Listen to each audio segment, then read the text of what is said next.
Hey, my lovely friends. So let's recap from yesterday from the doctor's visit. Um, I decided that I am definitely going to get bodacious in this journey and asked if my doctor would let me record because there's a lot of things that I feel like I would like to share very, very openly and transparent about my conditions. Now, I because I'm taking my journey into my own hands, I only want to go to the doctor to verify what is the point of target that I need to be working on like immediately. So, all of my vitamins that I already knew were very depleted, very low iron, D, B. Yesterday he gave me a B12 shot. He ordered iron and vitamin D, and with the new Medicaid and with the HMO standards, they do not cover those medications, and I am on a fixed income. I've been doing some research about what's the two best vitamin D and iron to get, and it probably will be better from some company that's not really like a CVS, Walgreens, Rite Aid, or something like that, but I can't afford it. But I did get as best as I can get at CVS, and it was the 2,000 BTUs of vitamin D, and then versus a tablet of iron, which our body really don't absorb very well or very quickly. I opted for um, a liquid iron, which I know is going to be so nasty, but I have to do what I need to do because I didn't do it before. So now this is what I'm stuck with, and I have to work with what I got. But the liquid iron was $24 for a liter, and he said at a teaspoon and a half a day that should last me at least 2 months, which is great. But it's $24.99. So paying for the vitamin D out of my pocket, paying for the iron out of my pocket, and also I have a bladder infection, so paying a copay on that medicine is $8 and change. I'm looking up to about $50 just in medications, where that's gonna almost take absolutely everything that I have that is left over after paying all of my bills and getting whatever I need for my daily household things for the month, toiletries, whatever. So that's what's going on with my health. Now, on a good note, in the beginning of November, my starting weight was 430 pounds. I went all the way down to 415. This is before I started going to the doctors last week. And I had a fall about the 5th of November that led me into the depression, and also led me into saying, forget it, I'm going to start this journey, which I've been avoiding for years, as I explained in one of my other videos, that I decided to do, the documenting of my weight loss for a really long time, but put it off due to fears and insecurities and stuff like that. So the fall made me just feel so like bad and vulnerable, and it just led me wanted to try to really get past a whole bunch of stuff that we'll get into in other videos. So with that being said, I got a little depressed, and the weight went all the way back up to like 428.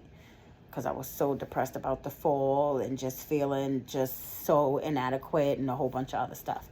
Well, for the first time, I quickly jumped back on the bandwagon and tried to reel it back in.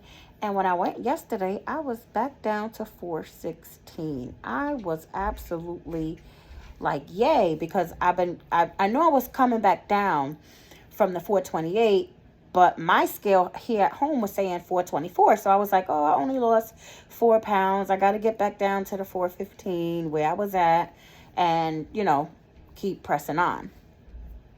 So to my surprise, when I got there and that scale said 416, I was absolutely ecstatic. Like, yes, we're doing it. So my birthday is December 11th, and today is November 28th, and If I could just get the 16 pounds off and be $3.99 for my birthday.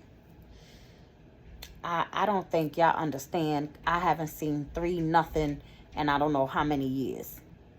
That's not true, because it's still a quite number of years. But when I we'll get into that too. I had an unsuccessful, not unsuccessful. I plateaued really, really early from a gastric bypass surgery that I had in 2013.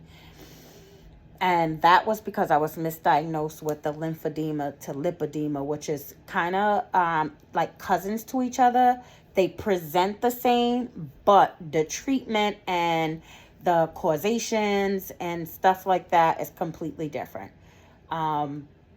We'll get into that too, because I really believe in the medical apartheid and they don't really treat us well, especially people of color. So, but anyway, I digress. So now I'm sitting here. My aunt is going to go get the medication for me when she get off of work. Sitting here like, dang, $50 for only 3 meds. And they wonder why people, like myself, fixed income, I get food stamps to help me supplement just the food that I get and stuff like that. Why is it so hard for us to get healthy? Why is it so difficult for us, where I feel like it's always the judgment? It's easier to stay obese when your food, when you make the poor choices, they're cheaper. And to get the better of the medicines, you can't really afford it. But, honey, at this trip and at 50, we gonna work it out. We gonna make it do what it do. That's what we gonna do over here in Akasha's journey. And my spiritual name is Akasha. That's not my birth name. That was definitely given to me by the spirit. And this is for definitely a spiritual journey first, because I believe our spirit is first, then body, mind, soul sort of thing. So definitely got to work with your spirit. And I've been on an emotional roller coaster since yesterday, because after I left there, I had to take all the like the blood tests and stuff, because he did a full blood panel to check on other things. Like I said, I wind up having a bladder infection. He did a full blood panel to check and see if I have diabetes. My blood pressure was normal. My deficient in almost all my vitamins. What else? But he's checking the liver and the kidneys and stuff like that. And my lungs wasn't doing too well. He did an EKG. My heart is doing great. But I had to do the blow in the machine test, and he said I pretty much didn't pass. And I know that's because since I moved, I've been here probably 10 months now from New York State down in North Carolina. I don't move around as much as I did when I was in New York State, because I had all my doctors and everything in a row or whatever. Even though I still was maintaining this weight, the low 4s, I got out at least 4 times a week, and I did water aerobics and stuff like that. So I didn't have problems with balance and falling and stuff like that, because my muscles were strong and holding the weight. Whereas now I definitely feel the atrophy in my muscles, and it's taken a toll on me, and that's why I had the fall. And sometimes, that wasn't a great thing. It left me feeling vulnerable. It left me feeling like every bit of disabled or whatever, because I've never really had a whole bunch of that stuff happening where I'm feeling weak to stand and falling and stuff like that. But anyway, I don't want this video to be too long. We already almost at 10 minutes. But I'll get back to you guys. Love you. Thank you. Keep on watching. Leave supportive words of encouragement down, because I'm going to read them all. Invite a friend to go in on this journey. I'm definitely looking at some of the other journeywomen on this journey of losing weight and the ups and downs, and definitely getting support, ideas, everything from them. So leave something down in the comment section so I can read and get back to you. All right, friends.